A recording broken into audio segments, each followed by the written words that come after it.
नमस्कार दोस्तों, स्वागत है आप सभी का आपके परिवार बधाई स्टडी हब पर। जैसा कि आज आपको पता है कि हम यूपी बोर्ड एग्जाम 2024 को टारगेट करते हुए चल रहे हैं, जिसमें कि आज हम पढ़ेंगे कक्षा 10 और 12 बायोलॉजी, यानी दोनों कक्षा 10 में भी और कक्षा 12 में भी, इंटर में भी और हाई स्कूल में भी, दोनों में ये टॉपिक पूछा जाता है हर बार। ठीक है, हर बार ये क्या पूछा जाता है, हर बार ये टॉपिक पूछा जाता है। ओके, तो आज हम पढ़ने वाले हैं परिवार नियोजन एवं जनसंख्या विस्फोट, यानी परिवार नियोजन और जनसंख्या विस्फोट एक ही बात है। यानी परिवार नियोजन यानी जनसंख्या को कैसे रोका जा सकता है, बढ़ती हुई जनसंख्याओं को हम कैसे रोक सकते हैं, यानी एक प्रकार से यहाँ पर निबंध लिखना है आपको। ठीक है, बढ़ती हुई जनसंख्याओं को हम कैसे रोक सकते हैं। ठीक है, एक प्रकार से हमें क्या लिखना है, यहाँ पर निबंध लिखना है। ओके, तो आज ही वही लिखने हैं, निबंध लिख सकते हैं या फिर बढ़ती हुई जनसंख्या पर हम एक अपना वाक्य कह सकते हैं, यानी अपनी बात रख सकते हैं कैसे। ठीक है, कैसे हम रोक सकते हैं, कैसे क्या उपाय होंगे इसके, क्या कैसे कुछ। ठीक है, तो वही आज हम पूरी डिटेल में आज सीखने वाले हैं, बहुत ही सरल भाषा में, बहुत ही फंटेस्टिक, यानी बहुत ही फनी वे में सीखने वाले हैं आज हम। ठीक है, तो पहले आप हेडिंग डालेंगे परिवार नियोजन एवं जनसंख्या विस्फोट। कुछ भी आपके पेपर में जैसे आए, ये बहुत तरीके से क्वेश्चन पूछता है पेपर में। ठीक है, परिवार नियोजन, जनसंख्या विस्फोट, जनसंख्या वृद्धि को कैसे रोकें, परिवार नियोजन को कैसे रोकें, परिवार नियोजन की विधियां क्या है, काफी तरीके से। ठीक है, जहाँ परिवार नियोजन और जनसंख्या विस्फोट लिख के आ जाए, वहाँ आपको ये लिख देना है, बस सीधी सीधी बात है, आपको ये है। ठीक है, तो सब पहले हेडिंग क्या डालेंगे, देखिए मेरे पास एक ही मार्कर है, इसी वजह से मैंने एक ही मार्कर से लिखा है, तो मैं आपको समय समय पर बताता चलूंगा कि कौन सी हेडिंग है, कौन सी हेडिंग नहीं। देखिए हेडिंग में मैंने सही वे में डाली है, मतलब नीचे अंडरलाइन कर दिया। ठीक है, वो हेडिंग है, और बाकी सब ये ब्लू पेन से लिखना है आपको, और हेडिंग ब्लैक पेन से लिखनी है। ठीक है, तो परिवार नियोजन और जनसंख्या विस्फोट देखिए क्या है, जनसंख्या। ठीक है, जनसंख्या हम हेडिंग डालेंगे और फिर लिखेंगे उसमें। ठीक है, जनसंख्या में हेडिंग क्या डालेंगे, देखिए भारत में जनसंख्या वृद्धि की दर बढ़ती जा रही है। भारत में जो जनसंख्या वृद्धि है वो दम पे दम बढ़ती जा रही है, यानी रुकने का नाम नहीं ले रही। ठीक है, ठीक है, सन 2001 में भारत की जनसंख्या 23 करोड़ थी। सन 2001 में भारत की जनसंख्या कितनी थी, 23 करोड़ थी। ठीक है, भारत की जनसंख्या कितनी थी, 23 करोड़ थी, जो कि 2011 में जनगणना के अनुसार 121 करोड़ तक पहुंच गई है। 121 करोड़ तक पहुंच गई है। ठीक है, 2011 की जनगणना के अनुसार 121 करोड़ तक पहुंच गई है, यानी 2001 में तो थी 23 करोड़ और 2011 में 121 करोड़। यानी देखिए कितनी जनसंख्या बढ़ गई, एक साथ कितनी जनसंख्या बढ़ गई, सब ये बढ़ गई आपकी 121 करोड़ और 23 करोड़, ये लगभग आपकी 98 करोड़ जनसंख्या बढ़ गई। 98 करोड़ जनसंख्या 10 से 11 साल के अंदर अंदर 98 करोड़ जनसंख्या एकदम तेजी से बढ़ गई। ठीक है, और आज की डेट में तो ये 150 करोड़ के लगभग है। ठीक है, तो फिर लिखेंगे विश्व में जनसंख्या की दृष्टि से पहला स्थान अब भारत को प्राप्त हो चुका है, यानी विश्व में जनसंख्या की दृष्टि से अब पहला स्थान जो है अब भारत को प्राप्त हो चुका है। पहले स्थान किससे प्राप्त था, चीन को, पहला दूसरे स्थान पर भारत था। ठीक है, अब चीन हो गया, अब भारत हो गया पहले नंबर पर और चीन हो गया अब दूसरे नंबर पर। ठीक है, आई बात समझ में आपको ये। ओके ओके, ठीक है, बात क्लियर है यहाँ तक। ये चीज आपको लिख लेनी है, जनसंख्या हेडिंग डालेंगे, ये जनसंख्या पड़ी। ठीक है, ये हेडिंग है, और बाकी ये लिख देना है आपको। ठीक है, बाकी क्या लिख देना है आपको, ये लिख देना है, बाकी क्या लिख देना है आपको, ये लिख देना है। ठीक है, ये सही कर दे यार। जनसंख्या वृद्धि से मानव समाज पर प्रभाव। ठीक है, हेडिंग डालेंगे जनसंख्या वृद्धि से मानव समाज पर प्रभाव। ओके, जनसंख्या वृद्धि से मानव समाज पर प्रभाव, यानी जनसंख्या वृद्धि से मानव समाज पर क्या प्रभाव पड़ा है, यानी किस किस चीज की यहाँ पर उनमें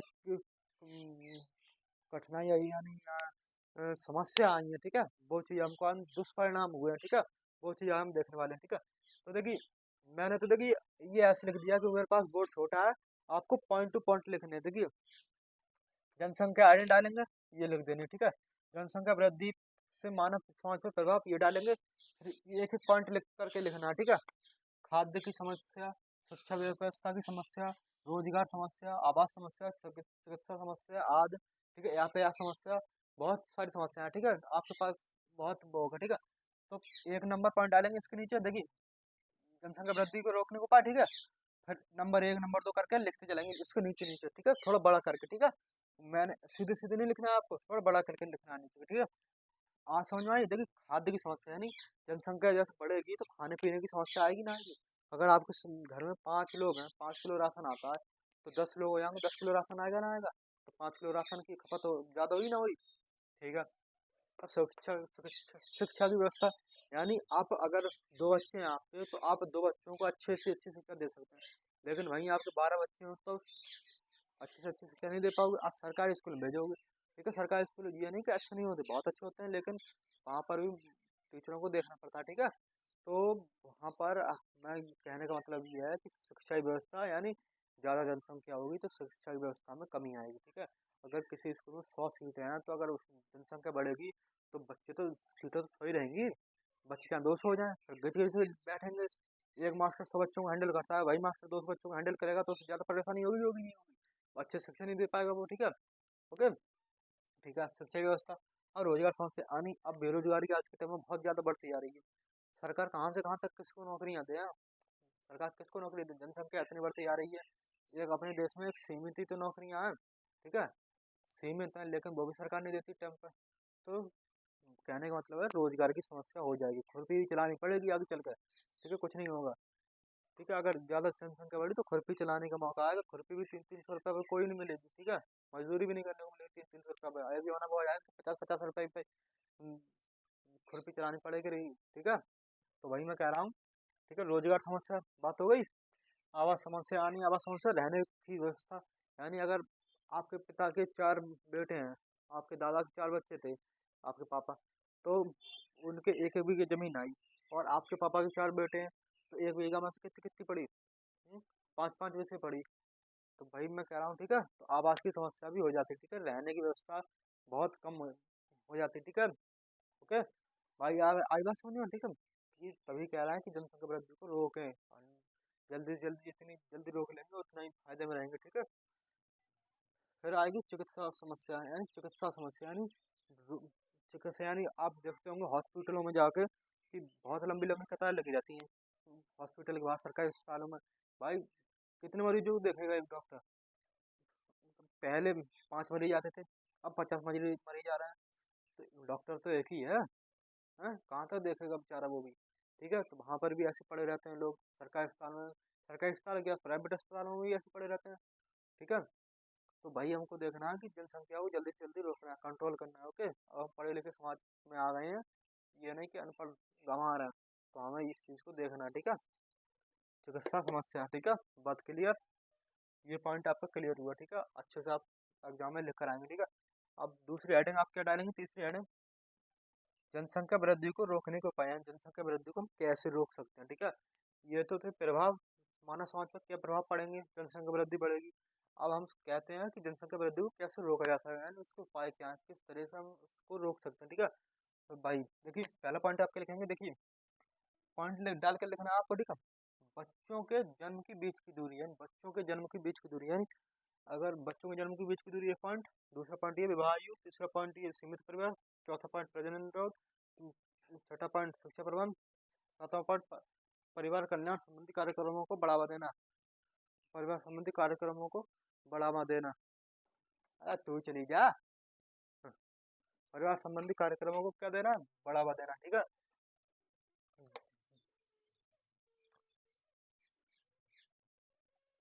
ठीक है, तो बच्चों के जन्म के बीच की दूरी, यानी बच्चों के जन्म के बीच की दूरी का मतलब, अगर आपकी शादी हुई और आपका एक बच्चा मतलब 2024 में पैदा हो गया, तो ये नहीं कि आपका अगला बच्चा 2025 में पैदा होना चाहिए, नहीं। अगर एक बच्चा 2024 में पैदा हुआ है तो कम से कम बच्चों के जन्म के बीच की दूरी में कम से कम 5 साल का तो अंतर होना ही चाहिए, ठीक है। 5 साल का अंतर, मिनिमम 5 साल का अंतर होना चाहिए, वरना आप 7 साल का 10 साल का भी कर सकते हैं, तो मिनिमम 5 साल का अंतर होना चाहिए। लेकिन आ रही है बच्चे दो ही अच्छे, ठीक है, तो 2 बच्चे बहुत अच्छे हैं, 2 बच्चे कीजिए आप, ठीक है, भगवान के मालिक है, क्या हो। तो बच्चों के जन्म के बीच की दूरी में अंतर होना चाहिए, ठीक है। पहले लोग ये नहीं करते थे, ठीक है, अगर आज एक हुआ तो अगले 9 महीने बाद दूसरा भी हो जाएगा, अगले साल तीसरे साल तीसरा हो गया, चौथे साल चौथा हो गया, ठीक है, ऐसे करके। तो ये कहानी उनकी गड़बड़ रहती थी, ठीक है। बच्चों के जन्म के बीच की दूरी, ये चीज क्लियर। विवाह आयु में वृद्धि, यानी विवाह की आयु में वृद्धि, यानी जो बच्चों की पहले 16-16, 17-17, 13-13 साल के बच्चों की शादी कर देते थे, लेकिन आज के ज़माने में सरकार का भी एक नियम है कि 25 साल के लड़के की उम्र और 21 साल लड़की की उम्र होनी चाहिए, तभी आप शादी कर सकते हो, यानी कानूनी तौर पर, ठीक है। वरना कैसे भी करो, किसको क्या ही फर्क पड़ता है, ठीक है। तो विवाह आयु में वृद्धि होनी चाहिए, है ना। विवाह यानी अब छोटी उम्र में विवाह नहीं होनी चाहिए। लड़का मैच्योर हो जाए, प्रौढ़ावस्था में आ जाए, तब विवाह करना चाहिए बच्चों का, ठीक है, अपने बच्चों का। ये नहीं 16 साल की उम्र में शादी कर दी भाई, 20 साल तक उन्होंने 4 बच्चे पैदा कर दिए, ठीक है। ऐसा नहीं होना चाहिए, ओके, ठीक है।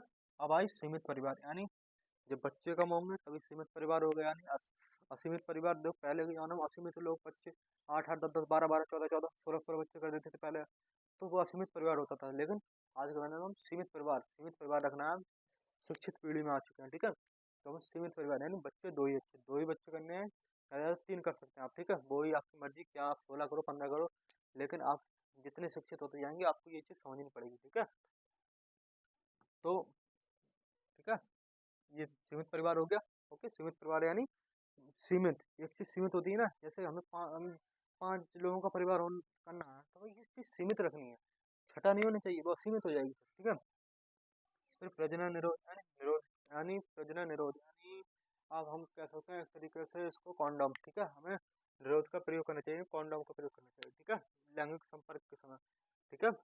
तो इससे मतलब जनसंख्या वृद्धि में कमी होगी, ओके। फिर आती है शिक्षा प्रबंध यानी बच्चों को शिक्षित करना चाहिए, यानी उन्हें बताना चाहिए कि बच्चों को शिक्षा, देखो बच्चों को शिक्षा दोगे तभी तो वो ये चीज़ सीखेंगे। अगर मैं चीज़ ये आपको बता रहा हूँ तो आपको मैं सिखा रहा हूँ, ठीक है। तो जैसे मैंने भी किसी से सीखा, मैं भी सीखा, फिर मैं आप लोगों को सिखा रहा हूँ, आप किसी और को सिखाओ, वो किसी और को सिखाएगा, ऐसे धीरे धीरे हमारी पीढ़ी और भी शिक्षित होती चली है, ठीक है। तो शिक्षा अब हमें बच्चों को देनी बहुत जरूरी है। एक रोटी कम खाओ लेकिन अपने बच्चों को पढ़ाओ, एक रोटी कम खाओ यानी हाथ में रोटी खा लो, लेकिन अपने बच्चों को जरूर पढ़ाओ, थाली ना हो हाथ में लेकर रोटी खाओ, लेकिन अपने बच्चों को जरूर पढ़ाओ, ठीक है।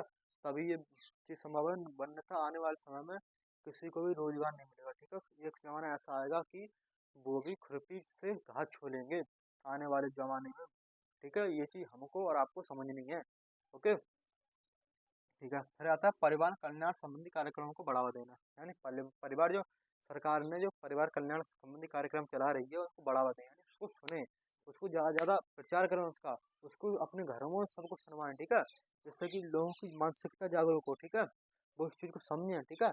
तो आपको ये चीज़ देखनी है, ठीक है। ये पॉइंट क्लियर, 3 पॉइंट क्लियर हो गए। जनसंख्या वृद्धि के मानव समाज पर प्रभाव, दूसरा पॉइंट। जनसंख्या वृद्धि को रोकने के उपाय, तीसरा पॉइंट। अब आते हैं जनसंख्या वृद्धि को रोकने की विधियां, यानी किन विधियों से हम रोक सकते हैं, ठीक है। ये तो उपाय थे, अब विधियां बताता हूँ मैं आपको, जनसंख्या वृद्धि को किन विधियों से हम रोक सकते हैं, ठीक है। नंबर ए, अस्थायी विधि, अस्थायी विधि। नंबर बी, स्थायी विधि, ठीक है।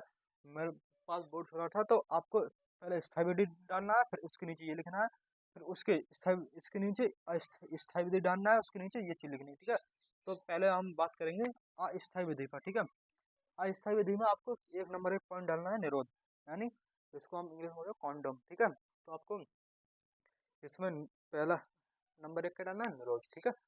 तो पहला देखिए ये लिखा है, लैंगिक संपर्क के समय पुरुषों को निरोध यानी कॉन्डोम का प्रयोग करना चाहिए, यानी लैंगिक संपर्क यानी मिलन के समय, संबंध बनाते समय, एक दूसरे से सेक्स करते समय, उस समय हमें पुरुषों को, जो पुरुष होते हैं उन्हें कॉन्डोम का प्रयोग करना चाहिए, लैंगिक निरोध का प्रयोग करना चाहिए, ठीक है। तब जिससे जिससे कि उनके शुक्राणु वहीं रह जाए, ठीक है, ठीक है। Number 1 point clear. नंबर 2, गर्भ निरोधक औषधियाँ, गर्भ निरोधक दवाइयाँ, ठीक है। महिलाओं को गर्भ निरोधक गोलियों का प्रयोग करना चाहिए, ठीक है। महिलाओं को गर्भ निरोधक यानी गर्भ धारण ना हो उसका हमें महिलाओं को प्रयोग करना चाहिए, यानी कई गलत समय पर अगर हो जाता है गर्भ धारण किसी अनावश्यक समय पर, तो उन्हें गोलियां खाकर अपना कर लेना चाहिए, ठीक है। आप कहोगे कि भ्रूण हत्या नहीं हो जाएगी, भ्रूण हत्या नहीं होती मेरे भाई, 3 महीने के बाद जब पता चलता है तो तब भ्रूण हत्या होती है, ठीक है। वो नहीं करानी चाहिए हमें, ठीक है। 3 महीने से पहले ही तो पता नहीं चल जाता है महिलाओं को, ठीक है। तो 3 महीने से पहले ही ये चीज़ करनी चाहिए, 3 महीने की बात करोगे तो वो भ्रूण हत्या मानी जाएगी, ठीक है, ऑफिशियली, ठीक है। अब आता है गर्भ धारण हो जाए तो महिला को क्या करना चाहिए।